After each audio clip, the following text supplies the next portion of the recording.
Hey everyone, welcome to Overdose and Chilled Live, episode number 84. We are broadcasting on Facebook, LinkedIn, YouTube, and Twitter. Today is actually our first Overdose and Chilled, and potentially could be our last, depending on how this actually goes. So what we're going to do first, maybe just to introduce ourselves, and then we'll talk about the topic that we'll cover today, and hopefully it's all going to be very helpful. So myself, I'm Ryan Delaney. I am the Chief Experience Officer at Overdose, handing off to Shan. Sweet. And I'm Shan. I'm the Creative Director for Australia and New Zealand. She's actually coming live to you from Queenstown in a hotel, so nothing like quality broadcasting here. So what we're going to focus on today, guys, is basically the common mistakes that we typically see with e-commerce UX, and it's not very helpful if we don't sort of provide some solutions off the back of that too. So we'll be focusing on sort of that experience in the sense of how people utilize search. We'll have some really strong statistics to sort of back up some of our I guess conclusions that we're trying to obviously talk about. But first and foremost, just a heads up is that if you have any comments or have any questions, please just chime in using the chat, and we'll try and answer you throughout that process as well. I'm sure some things might make sense, but others might not. First and foremost, what I like to just talk about is sort of what experience is. So we and yourself should definitely focus on experience. Design is crazy subjective, right? Everyone is a design critic and have their own opinion on what good versus bad design is. And that can become quite problematic, but everyone is familiar with a good and bad experience. So how we're going to sort of start off this chat is talking about, I guess, how detrimental bad feedback can actually harm your e-commerce experience through feedback, right? And as per, I guess, current affairs and lots of things, is the bad news is always the one that seems to be the most prominent in that type of experience. So one thing just to sort of call out here is that the green is good, the red is bad. So for those that actually experience something bad, and trust me, I've been this guy too, which sounds a bit sad, but if you've had a bad experience, is that there's a 46.7% chance that you've told your friend, probably in person or phone, and that experience may not be how they use the website, but it might be related to things around shipping or bad return policies, all that stuff as well. The other perspective of it is where 26.7% of bad feedback is applied on site. So you would typically see it on reviews. If you skim through your reviews, if you have reviews, highly recommend that you look at that, because that can actually help dictate what the common issues are that your customers are having. Or they might talk to you via a call or email, which is okay, because at least then it's not, obviously public to your users. However, making sure that you're actually utilizing that feedback and improving that experience for them. I'm sure you've all seen this before, the hate on Facebook. Again, a lot of people have done this, especially if they have had a poor experience, is that they share that feedback on the comments and essentially expose it to your social media. The same applies to Twitter as well. And then there's a 27% chance that people with a bad experience will not share, and a 34% chance that people with a good experience won't share either.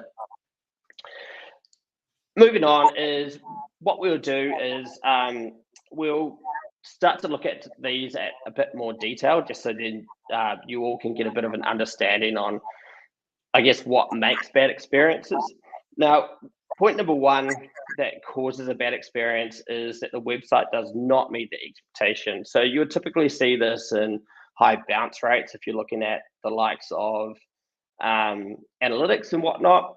And then you'd also see exit rates as well. Now, obviously, that does become problematic, because if a customer tends to leave your site, well, obviously that is damaging your overall conversion as well.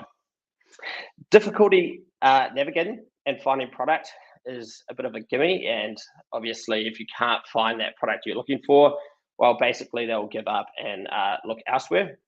Perceived as spammy. Now, this isn't necessarily applicable for all, I guess, online retailers, as some online retailers want to look spammy. Maybe I'll call one out here, which is Chemist Warehouse. They've got a particular look and feel, and that's their brand, right? But because there's people are so accustomed to that brand, is that they accept it as well.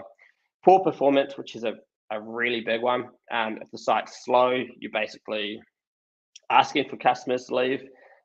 It's something that definitely needs to be addressed and analyzed as well. Lack of information. Now we're talking about sort of product descriptions. We could also be talking about visual content here as well. Poor return policies. We'll go into depth about that and sort of some statistics on how that can, I guess, relate to abandoned checkouts.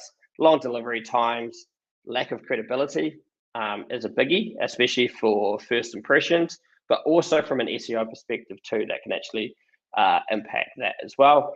Not optimal on mobile devices. You would have thought that in 2022 we would be there by now, but not everyone is. And there's certain user experiences that you need to ensure that you follow on the mobile devices that, essentially follow that best practice, especially if you've got older audiences and understanding what that audience is actually doing online too.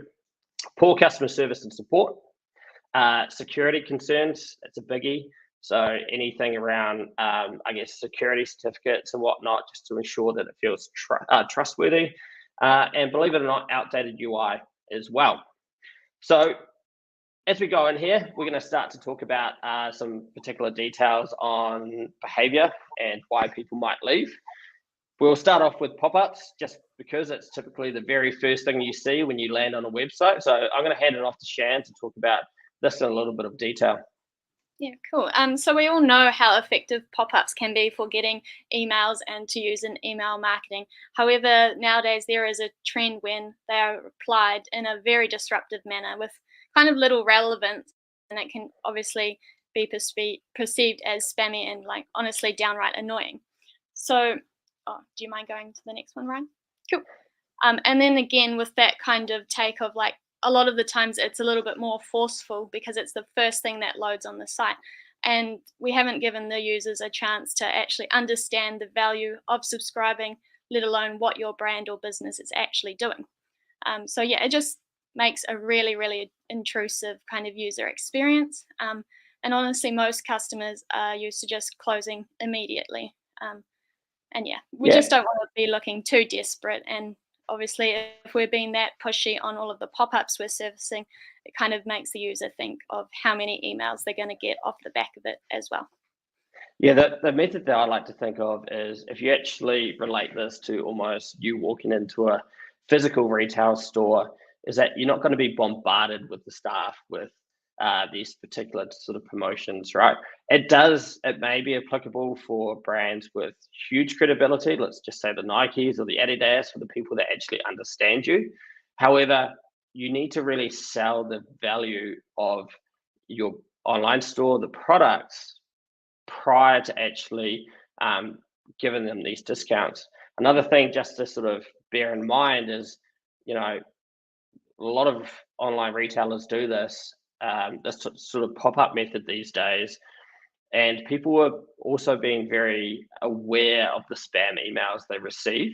So it does start to feel more of a pushing for a desperate method to communicate to you with ads. However, there is certain methods that you can apply to sort of mitigate that type of perception as well. And I guess it also goes into the fact that nowadays we also have to be having cookie pop-ups as well. So our users have to consent to actually being tracked in the first place. So again, that also adds to having all of these multiple pop-ups and a lot of information overload for a user.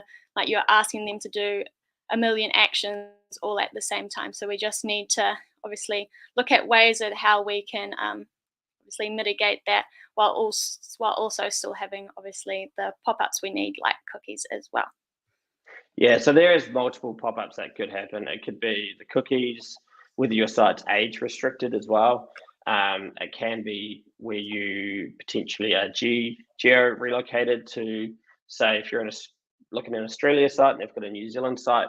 There's many pop-ups, and these types of pop-ups can be extremely sort of overused as well. It's making sure that we're not sort of trying to create that friction point from users to actually browse your website as well. So we will focus on some solutions. We're not just going to tell you problems. So we'll hand over to Shan to talk about how other players actually do this right as well. Yeah, cool. So doing pop-ups right is essentially giving users a little bit of time to browse the site first and get a better understanding of the value and why they should be interested in signing up as well. You can see on the right, me plus EM does a nice little pop-up where it's not actually a pop-up, it's just sitting down at the bottom of the page. So a user can still scroll and browse and can get to that newsletter pop-up when they kind of decided that that's something they're interested in. So it's, again, finding ways not to be so forceful and using too much screen space as well. And honestly, just keeping it simple. They shouldn't feel like ads, and we need to make sure we're avoiding multiple messaging and getting straight to the point and kind of emphasize the benefit of why that user or that customer should be signing up. So at the end of the day, that's what they want to know off the bat as well. Cool. I might just call out here that despite this example here is to showcase that sort of subtle pop-up. Two things is, one, you should definitely be testing these, right, and see how the behavior, I guess, what sort of behavioral changes that we see through data. You might see potentially a slight decrease in signups. There is a chance of that. But equally, you might end up seeing a great sort of uplift in conversion or browsing behavior online too. So you kind of have to weigh up the two things. Another thing just to call out here is that despite we're showing this example, is that this is also not the best case.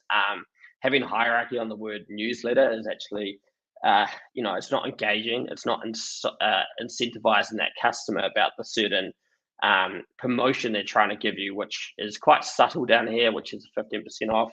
That should be the major call out for that title. Cool. Cool. And then I guess another point is maybe thinking of different solutions that aren't exactly pop-ups. Like another way of, if you do have an offer that's maybe a first purchase discount or a loyalty program, actually showcasing that on different touch points of the site. Like on the example for Max, we have earn X amount of Max dollars if you log in or sign up. So it's just making sure we do still have those messagings in kind of those areas like add to cart or in the headers for users to engage with too. And then that way it's a little bit less intrusive and they kind of get the context and the benefits of why they should sign up as well. And then more to what Ryan was talking about earlier, it's just testing, trialing different behavior triggers with maybe scroll depth, time on page, all of the exit intent segments and other kind of parameters that you kind of want to go ahead and test and A/B and all of that kind of fun jazz. I think segments is quite an interesting one, especially if you happen to be, somewhere in like the US, where it's an extremely large country. There's different sort of behaviors and incentives for someone maybe on the East Coast, West Coast. The same thing sort of applies in Australia, etc. All of that testing needs to be applied to ensure that you're actually understanding, I guess, what works and what doesn't. Where we've got this, I guess, incentive of the max dollar examples, there's plenty of companies that do this. So, something like Amazon, trying to push Amazon Prime, there's always a method where we can still incentivize that customer to sign up.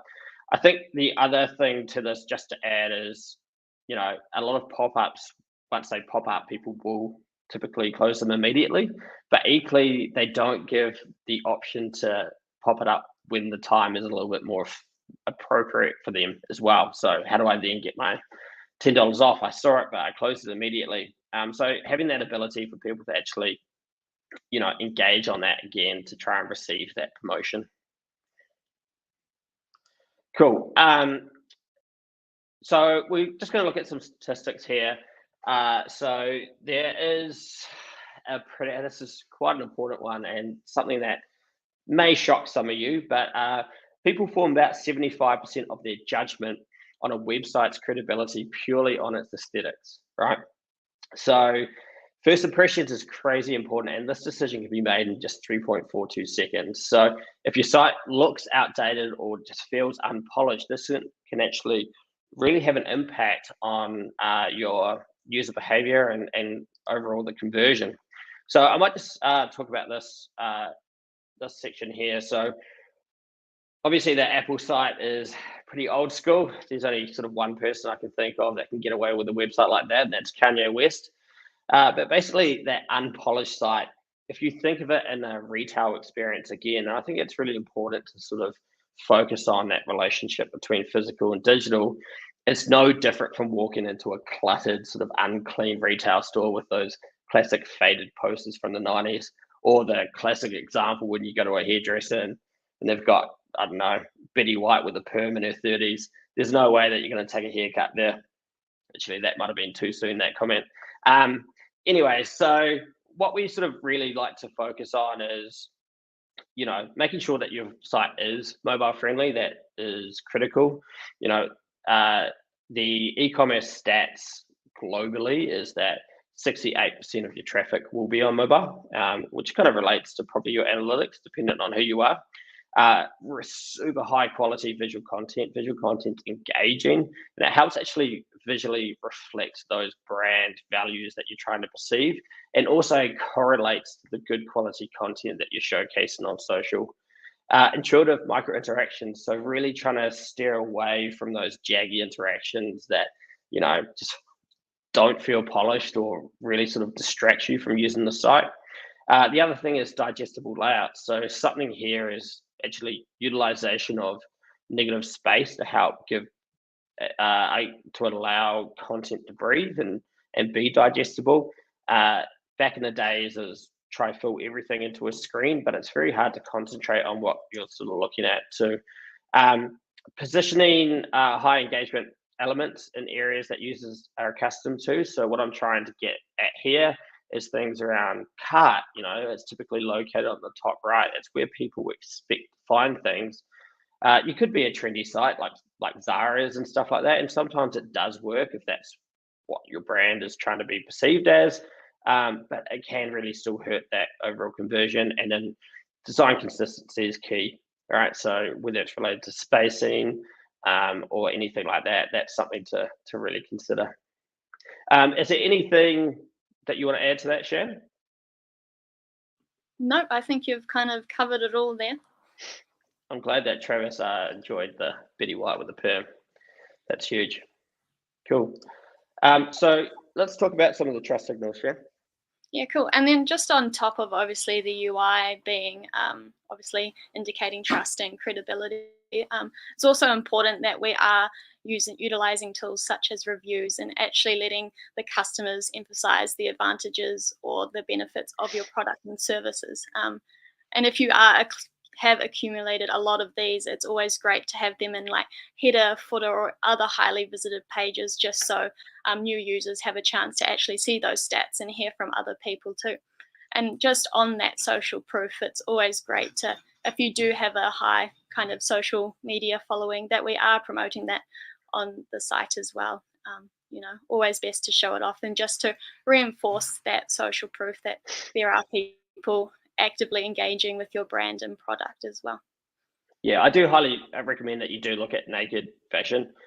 Just be careful when you type that in. Try to remove the E before the D, otherwise you might go to somewhere pretty sketchy. But these guys do it crazy well, right? Where it's a cross-path reference too, so you might actually end up getting higher engagement in your social, but it's more utilized just to really drive that credibility, and they show it in the likes of the header. And then just on those trust signals, it's always like highly important that we actually do talk about your business business or your brand's USPs, just so we can convey the advantages of either your brand values or why a customer should be shopping with you instead of maybe some of your direct competitors. And these can just be as simple as, you offer free shipping, whatever your returns policy is, or if, you're a bed in the box kind of mattress company, that 90-day or 90-night sleep trial kind of thing, just to reiterate that, they can trust you and can feel happy to go through with that purchase as well. And just on that, if you do have any kind of certifications, it's crazy important to be showcasing these as well. It just adds another layer of credibility, because obviously a lot of those kind of certifications do require a lot of in-depth auditing, and they just don't give it out to everybody or anyone as well. So if we do have those, it's always best to have them. And it also includes a lot of SEO value as well.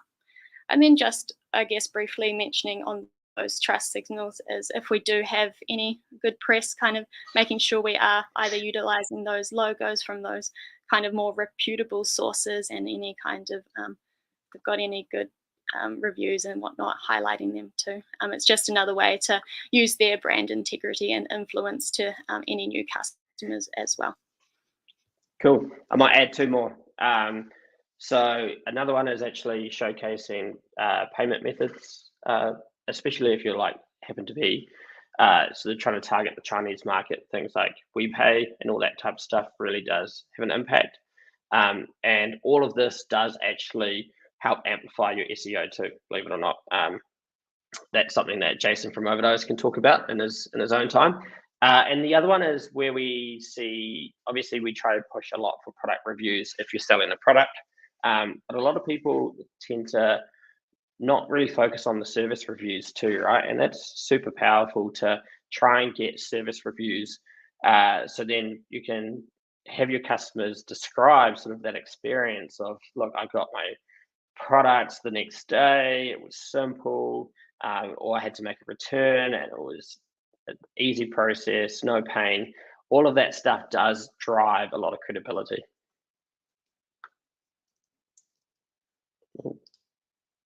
So we're going to move on to search, because obviously search is a big thing. It is sort of very important for some businesses and less important for others. But this was a research piece that Bateman Institute did in 2020.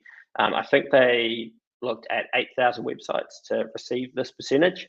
So out of 61% of the sites they researched, the users are required to search by the exact same jargon that they use on the site, right?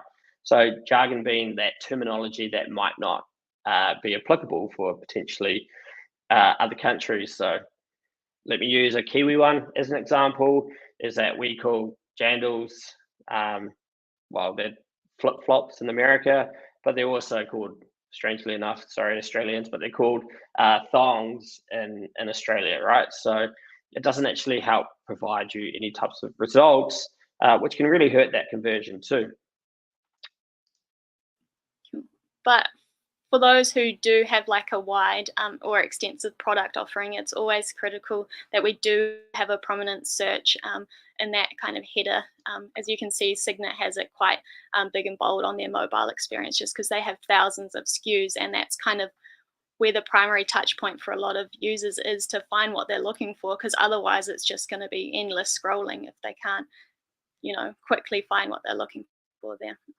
But it can also be problematic in the sense that obviously we don't have control in what a user is actually inputting into that field. So there is a risk of obviously human error there, and we just have to be careful that if we do get 0 search results, that can kill your conversion, even though that could just be that the user entered it wrong and you did have that particular product as well. I have actually done an online session on this in the past, and where I talked about this in a bit of detail. But if you have a small product offering and your search is there and prominent, it's not necessarily the best use case, because at least if you're trying to encourage people to use the navigation, there's less mistakes, right? Because it's more of a forceful click this, and you'll get there. Human errors is dangerous, right? And people can be crazy specific in those search terms if they want it to be. And if you've got no results, then they might have a search refinement. You might see that, but the chances that they'll exit is probably more significant. Cool. And the way to, I guess, do it right or alleviate some of those problems we were chatting about is just making sure that your search has accurate results. A user isn't going to trust your site or the tool if you're not seeing what they should be seeing while using the search. And then another easy one is just making sure we have like any kind of misspelled search queries actually coded in and prefacing the actual spelling. As you can see on ASOS, they've misspelled black and missed out the A, but we're still showcasing them search results for black shirt. So it's just being a little bit more smart on how we implement those misspelled queries and whatnot. Yeah, so the other example is actually from Wayfair, the one down below, is where we replace the V in umbrella for V because that's the character to the left of the keyboard. And so it's got that sort of logic where it can swap those adjacent characters and give you sort of the right recommendations, right? So there's lots of sort of little tools where you can auto spell as they're typing, but we really need to try to assist that user to mitigate any of those types of mistakes overall. And then just on how a user navigates and essentially product discovery, navigation is extremely important. And while we are talking about brands or businesses that do have large category levels, we do kind of want you to steer away from what we would potentially call a collapsible menu, which is more of like your traditional accordion where a user clicks on it and then you get all of the subcategories underneath. It kind of gets a little bit flustering for a user, especially if there are multiple subcategories below it as well. We kind of just recommend something like ASOS where you've got a sequential menu, and that's just when a user clicks on clothing, it will kind of swipe across and then get all of the subcategories as well. And then another really good thing about utilizing a sequential menu is the fact that you'd be able to put promotional blocks that are relevant to each kind of category or subcategory into the mega menu as well. And it's also crazy important to highlight these at a navigation level because not many users are going to take the time to scroll down on your homepage to see what promotions you are running. So it's best to surface them when we know a user is going to be using the menu on mobile specifically as well. Yeah, so another thing just to raise here is that, and a conversation that I have with many people, is that if you actually look at your data and you look at your entrances, you actually probably come to the realization, again, dependent on what industry you're in and what you're selling, but homepages can be bypassed plenty of times, right? Especially knowing that user experience typically starts on Google. They might be searching for a particular product, whether that's shoes or fridges or whatever that is that having all your eggs in one basket on the homepage for promotional material is actually quite a poor experience. There's multiple methods that you can do to push promotions outside of the navigation. Having dedicated promotion pages is always good, especially if you are very promotive driven, and that can have a really healthy impact from an SEO perspective. And then ultimately ensuring that you've got those promotions that sit on those category pages too. Having that sense of relevance that you're on fridges and you see promotions about fridges is extremely powerful, right? But the reason why we like to use navigation is that, especially on mobile, it's actually quite funny, is that you're probably more likely to see people to use navigation over search on mobile, is that the interaction is used everywhere. It doesn't matter what page you enter, it will be one of the most interactive elements on the site, and it just provides that extra exposure to promotions. And we all know that promotions help drive sales, and if we can help surface it throughout that customer journey, there's massive benefits there. Oh yeah, this one. This is a biggie for me. Ryan's biggest pet peeve of the minute. I guess another common UX mistake or trend we're seeing a lot is infinite scrolling, especially on pages like collection or category. And we've kind of seen the success of infinite scrolling used across social media, but it doesn't necessarily mean it's applicable on an online sort of space. There's actually quite a few consequences to a user actually interacting with something like that. It can kind of feel like you're kind of paralyzed by all of the sheer amount of content, and it kind of feels like you don't know when it's going to stop, essentially. But there are, if you could just go to the next slide, please. Ryan. I'm more hurt that my GIF didn't work, that I spent all this time making. You spend all that time making animations, and it's a bit sad. But again, like another kind of drawback of infinite scroll is that users lose their position when they are returning back from a product page if it's not implemented well. And especially if you've gone down quite a lot, that can be a really frustrating experience, because then you don't know where you were and how to get back to kind of your position in there as well. And it can really lead to abandonment due to that frustration. And then a lot of the times, obviously, a lot of sites don't have the filters sticky, so it's a little bit frustrating if a user did want to refine their search. They then need to scroll all the way back up to utilize that functionality as well. So it's critical, if you are doing infinity scroll, to have sticky filters that are easily accessible. And I think the main kind of pain point for this one is that the user might think it's the end, essentially, especially if you have a very slow site and it takes a little while for those new products to kind of load in. A user can kind of think that's the end, and that's all there is to your site. There's no other products to look at, and therefore can abandon as well. Cool. I might just raise that if you do have questions, guys, I know that we've gone through a lot, again, feel free to ask questions and we will do our best to answer them. I'm just going to touch on this a little bit more because this is one of my biggest hated most user experiences. It is very applicable for social media and stuff. Nothing would be more painful than having to go through pagination on Instagram. You can basically say goodbye to your audience. But in an e-commerce space where you're trying to be very much goal orientated, right? And that goal is for people to engage in products. The likes of Instagram is, yes, you might engage in comments, but you're not really looking for a particular something. You're just there to browse and look at great content. And that's the real difference between it. There is a few other points just to raise, and filters is obviously really important because if your scroll depth is extremely significant, is that you will typically see your customers have to scroll back to the top of the page to make that, I guess, to refine their search to find what they're looking for, or again, they will just potentially leave.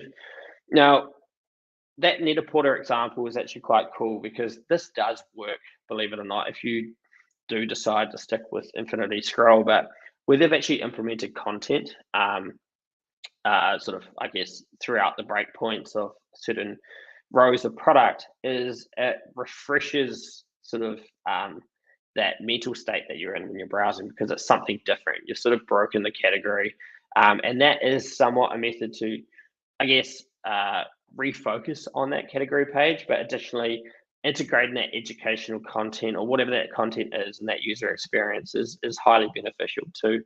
And now, just one other thing I do want to talk about is the data sort of issues that we commonly see here, is that because it depends on how your site is actually implemented and how it's integrated into Google Analytics.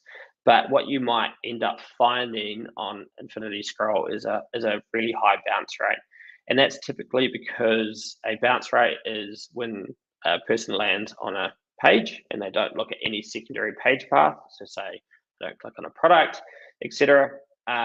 Is the Infinity Scroll is not defining page 1, page 2, page 3.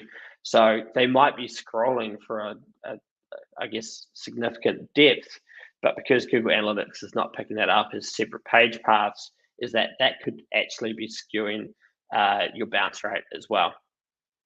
There is a fix for that, like you can actually set up, I guess, certain types of events and whatnot to fix that sort of issue. But if that's a concern that you're currently having, that's something to look into.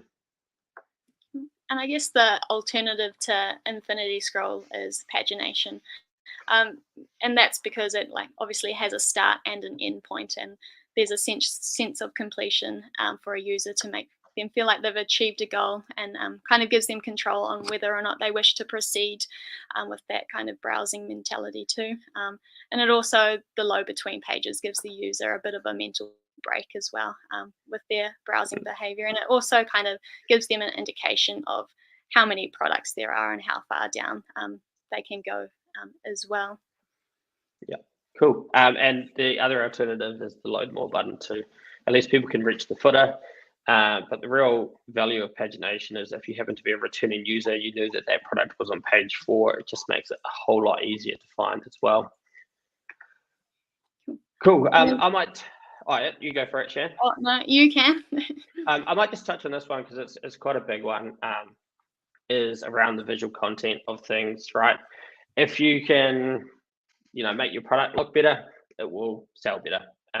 And there's some sort of examples that I really wanted to talk about here, and one of them being Cocoa Republic, a design that we executed, is that we intentionally really wanted the user to see the product in situ, right? So in an environment can actually really help inspire that customer and showcase the true beauty of that product.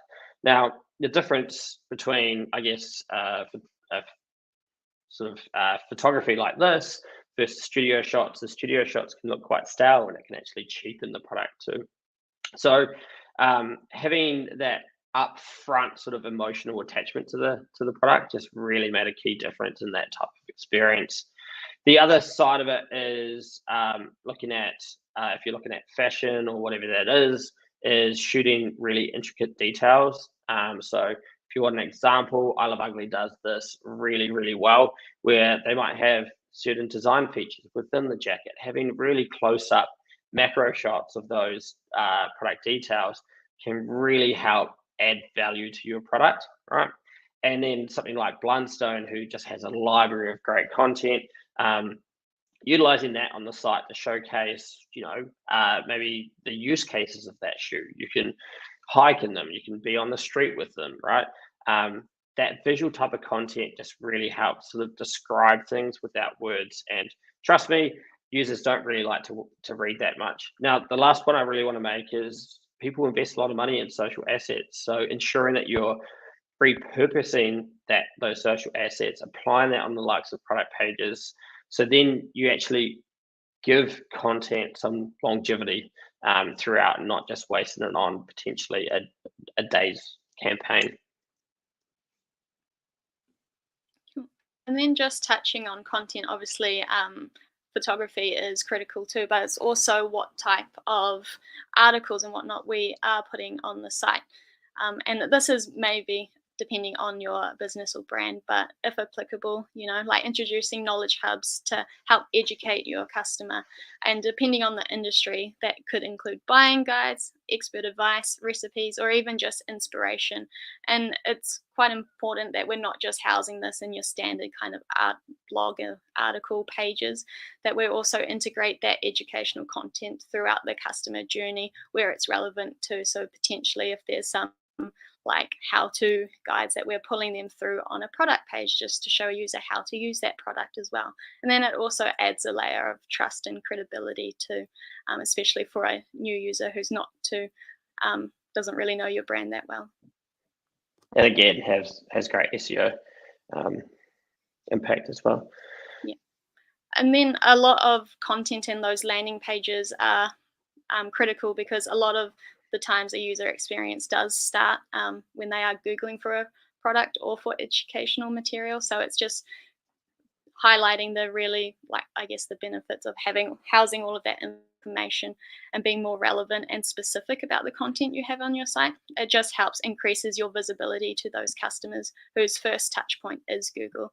And as before, it just gives a sense of credibility to the brand and assistance as well. So you can see with Vend, the kind of example from Vend, somebody's Googled like POS systems for coffee shops. So it's just making sure we have landing pages that are geared for those keywords too. And then that kind of user can identify that, yeah, Vend is the product for me. They're specifically called out that you can use it for a coffee business, and so on and so forth. Fashion, whatever it is. Cool. So just like marketing, social and whatnot, video content has significant impact on your online store and that experience. It's claimed that, and this was again done through surveys, so but 50% of people can be persuaded to buy a product or a service through videos. So that investment is pretty significant.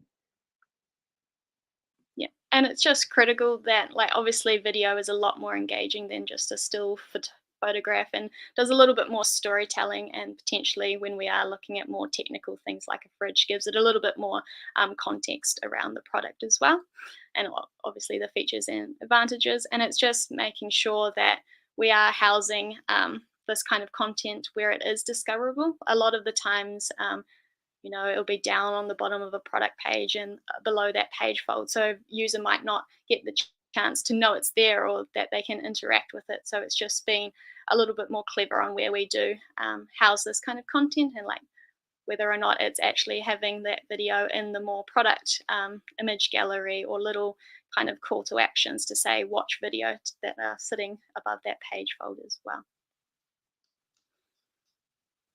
Cool. And then just tagging on to obviously content, and we have talked about obviously visual, but language is also extremely important, and that you should really like consider your user to be a dummy in the most polite way possible. A lot of the times brands can get down into like those jargon terms from a marketing perspective that really mean nothing to a user. Like if we look to the kind of example up the top, we've got Nulu fabric and that's it. Like I have no idea what that means. So it's just ensuring that we're using language that, on first glance, we can tell what you're trying to get across. Like instead of Nulu fabric, we should be saying feels buttery, soft and weightless, and then saying it's the Nulu fabric as well. So then we have a little bit more context, and the next time we see it, we kind of know what they're on about as well. And it's just important that that language must resonate with your audience as well. Yeah, and it helps show brand personality as well. Lululemon does this really well. Highly recommend looking. And then just on language, as we kind of touched on before, a lot of users don't actually read everything there. Like I'm sure we've all been there where we just skim read everything basically. So we just need to be more mindful on how we actually display content. It's more about how we can break that down into bite-sized chunks that's a little bit more meaningful, with maybe subheadings, bullet points, and just concise sentences. And then trying to add hierarchy where applicable, whether that's with icons or other visual clues as well. Like in the example, All Birds has bolded a lot of their kind of subtitles and stuff, and it's kind of clearly broken down, so it's all in bite-sized, digestible pieces too.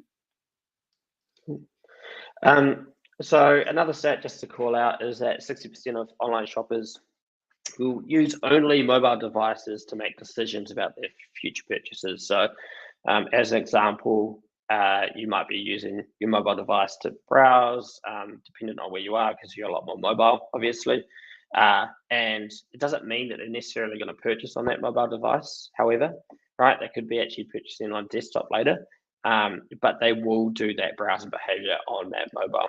So just to continue on that sort of statistic there, something I just really want to talk about here is returning users, right? And ensuring that we're creating a very optimal experience for them. And the reason for that, it depends on what you're selling. If you're selling, like fast moving goods like foods or whatever, you may get a transaction in that first session, but it is more likely that customers do require multiple sessions to make a transaction. Whether you're buying a sofa, you might need to talk to your partner about it. You might look at competitive research. You might stall on the website, look at another tab, and then 30 minutes of, idle time will essentially see you as a new session as well. So that's why Google Analytics 4, GA4, is actually moving towards user conversion as opposed to session conversion to give us much more transparency on how customers are using it. Now, focusing on the actual behavior of returning users, there's a lot of AI tools that can help really sort of, amplify that experience, right? Based on their previous browsing history or their transactional behavior as well. And that's to ensure that we're trying to streamline those future sessions that they have. So one of them is, I'm sure you've all heard, is personalized content on landing pages. So if I happen to look at a fashion retailer and I was looking at, I don't know, Nike shoes, is the ability to actually change hero pictures on the homepage or whatever that is that's more focused on Nike, that's actually relevant to me, right? The other thing that we're seeing more and more often, and you would have saw it on Net-a-Porter as well, if you're looking at the fine details, which I don't expect you to, but is a sort by recommended feature.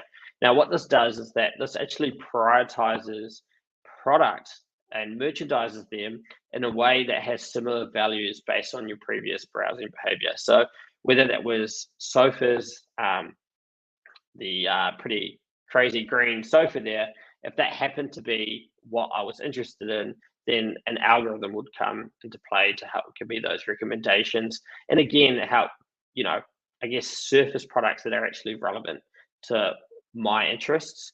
And then there's the gimmies like AI generated product recommendations, sort of recently viewed ones. There's a lot of different methods. This could be a whole other session, to be honest, but something just to bear in mind.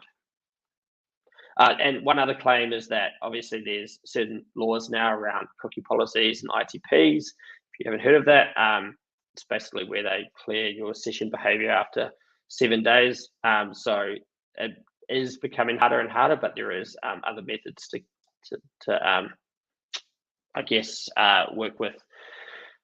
The other side of things, and probably a really important slide here, is checkouts, and maybe why you're potentially listening right now, is checkouts are probably the most sort of important page, right? Especially knowing that browsing behavior, it might take them 10 minutes to actually make a decision, but if they decide to abandon that checkout, that's just absolutely painful. So what I've pulled here are some stats again from Baymount Institute, from 4,384 responses. It was a multi-choice, so hence the reason why it doesn't add up to 100%. But these are the more problematic areas that customers find.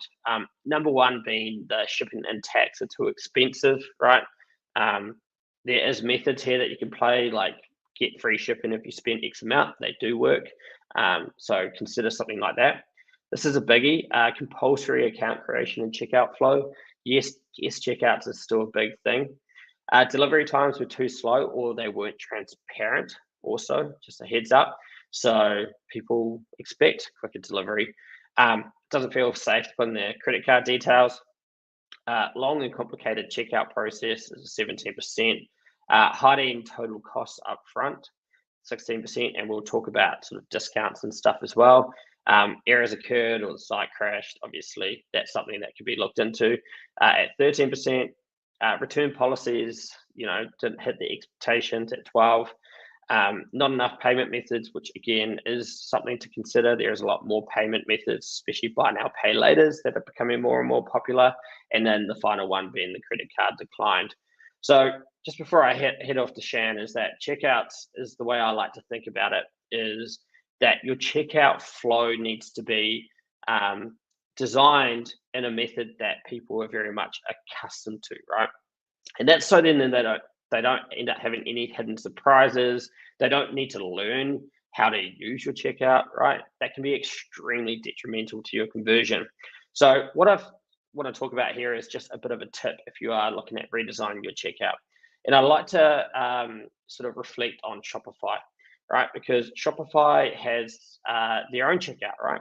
You go on a Shopify site and that checkout is basically the same for most of your clients, unless you're on Shopify Plus and you apply some customization. So Shopify has over 1.7 million merchants using the same checkout, and there's an extreme likeliness that your customers have transacted on a Shopify site in the past, right? So they are accustomed to that flow. And just to throw some stats at you, last year in 2021, is that Shopify saw from Black Friday and Cyber Weekend, 6.3 billion USD in total sales, and then 47 million shoppers purchased on Shopify. So it just kind of shows you how popular that sort of checkout flow really is, and using that as inspiration for any future designs. Off to you, Shan. Oh, I think that's the same slide, just Oh, that's a thought from our end. oops. And then just on that, as we kind of touched on before, nowadays a lot of users get really frustrated when you do require them to sign up or make an account before they get into that kind of checkout process. And it just adds a lot of friction, because I don't know how many of you, I've got too many accounts and passwords to remember, and then just adding another one on the list is just not ideal. So it's just making sure we can mitigate that. Obviously have the ability for users to log in if they wish to do so, but just making sure that that option is available for them as well. Yeah. So the average internet user has apparently 100 passwords, and that's because some. Well, there's when you create a password, is that there's different criterias too. I've probably got 20 different variances of my password, to be fair. Yeah. Cool. And then just on checkout and those common issues that we kind of talked about before, is just a lot of the time there's just too many fields and forms, and that checkout process is actually quite lengthy and can feel laborious. So it's just trimming and simplifying where possible. Like, do we really need a user to add in a billing address if it's going to be the same as the shipping? Or like, do we need their first name, last name? Can we kind of combine those as well? And then another part is just being upfront about promotions and discounts, and making sure there's space within that user journey, from starting from cart, mini carts, and checkout, that they can actually put in discount codes so they can see the actual value or auto total before they commit or need to put any kind of payment details in. And then we did briefly touch on it, but obviously making sure we do have buy now, pay laters and the likes of PayPal and all of that kind of as options for a user. They're now accustomed to having the kind of their pick of the bunch, so just making sure we are offering the variety like other retailers are is highly critical as well. And especially if your product is at a higher price point too, it can kind of influence a user into going ahead with the purchase too. It makes it seem not as scary. Cool. And then again, just making sure that shipping and total cost is upfront at a checkout level, and then just making sure we are talking about those USPs and displaying like quick little links that might have a small pop-up just to talk about your return policies, just to mitigate any fears or concerns a user might have. And then obviously if there are any like delivery time expectations, that we should be upfront about those as well. And then a big pain point is obviously errors, and making sure that when we are doing error messaging, that it's concise. It's actually referencing what the actual error is. Like if you can see in the Wayfair example, it's saying, please enter your last name. I only entered an S, or please enter a valid zip code. It's really, really frustrating if you go through the whole form process. I think you've done a great job. Click save and continue just for let's say, no, Bolt, you forgot to do this, but you're not too sure what field you've kind of messed up as well. So it's great to try and mitigate that kind of frustration for a user. And then you can also do auto validation to identify. So once a user has tapped or clicked out of the field, it should automatically highlight so they know that there's an issue as well. And then last but not least, just be supportive and always providing a fallback for users to contact support or view frequently asked questions related to checkout inquiries too. Cool. So we are actually coming to an end. Obviously, we could go on for days on certain comments, but just a sort of final tip for the ender is we just need to make sure that you monitor your data.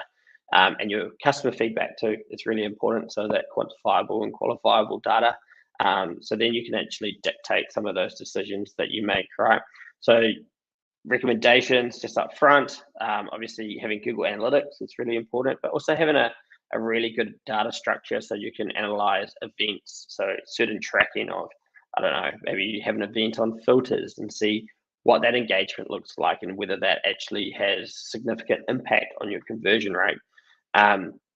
There's also really powerful behavioral tools, so analytic tools, which is Microsoft Clarity, the Hotjars, Crazy Egg, all of those types of things. Those are where you can watch sessions and see heat maps and actually get a better understanding of your customer. It seems pretty, I guess, scary, the fact that you can watch people use a site. You can't get their credit card details, trust me, but it is extremely beneficial for research purposes.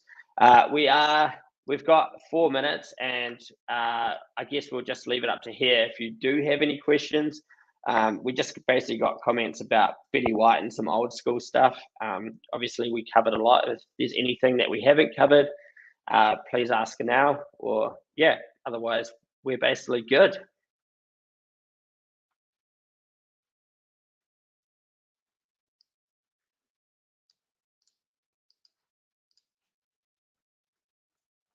I think we might be good. Okay, so if you, or even if you're watching it later on or whatever that is, feel free to add in comments to after this live chat. I'll be more than happy to actually answer your questions. Oh, we do have one really quick question here. You mentioned not having all your promotions on your first page. I get it. You don't want to deteriorate your brand value. How have you seen promotions used well? Where do you bury them? Yeah, great question, Travis. Is basically promotions are where it's relevant as well, right? So if you do happen to be a very promotional driven company, is having a dedicated promotional page and highlighting that as hot deals in the header can be super beneficial for people to find. The homepage still is an area to put promotions, don't get me wrong, but it shouldn't be that single source of truth to find them. So what I mean by that is having them on category pages. So if you're selling sofas and you have a special sofa deal, is using CMS blocks to help emphasize those promotions, but additionally using product pages to do it too, right? So having that promotion, I guess, an emphasis by the price too. We got one from Mr. Jason Munn, Mr. SEO. What is the best website in your opinion that has great UX and design? I'm going to hand this one off to Shan. No pressure.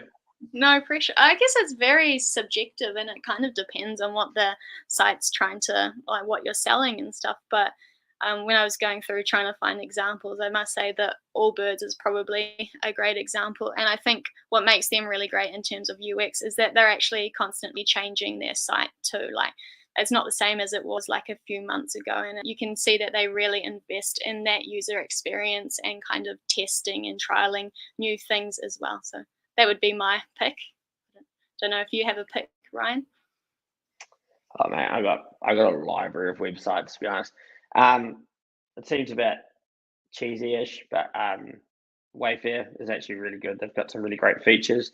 But actually, one of my favorite sites is a site called Interior Define, which is a furniture site. Man, they've just got some amazing features like around, live consultations, customization tools, support layers.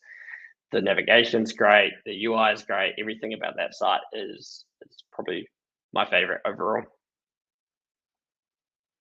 Cool. All right. I think we'll end it at that. So again, if you have any other questions, hit us. Oh, classic Jason Money comes in hot last minute. How important do you think personalization is? Would you like to answer that, Shan? I can do if you want. It honestly depends on, I guess, your target audience and what you are selling and if personalization is required. But I think nowadays we're all very much getting used to like other areas on like social media and stuff being personalized for you and what you're into, that it makes sense that we should be trying to do that on an online space too. So I think it is like a bit important, but it kind of depends on what you're trying to achieve at the end of the day. Yeah, exactly right. I think if you do have plenty of SKUs, especially in sort of that B2B space as well, right? Like where you typically have recurring purchases and whatnot, I think personalization is critical. I do think there is some sites where it's not so important. Maybe sites like Apple, as an example. Yes, you can have personalizations from a homepage level, but they service such great content. How it is that maybe it's not as applicable, and you can be a little bit more forceful in how you control that. Yeah, but I think the overall to that answer is the impact that we've seen from personalization tools is pretty significant, and people are obviously engaging with it. So I would say it's a pretty critical piece. Sweet. Jason, don't put any other questions. I'm trying to close it up. So we will, again, I'm going to say this, I think for the third time, is that put in any questions. We will check out the post on LinkedIn and whatnot, and we'll answer anything if you need any questions answered. And thanks for your time, guys. Really appreciate that. And yeah. I don't know if Jason's taking the piss now.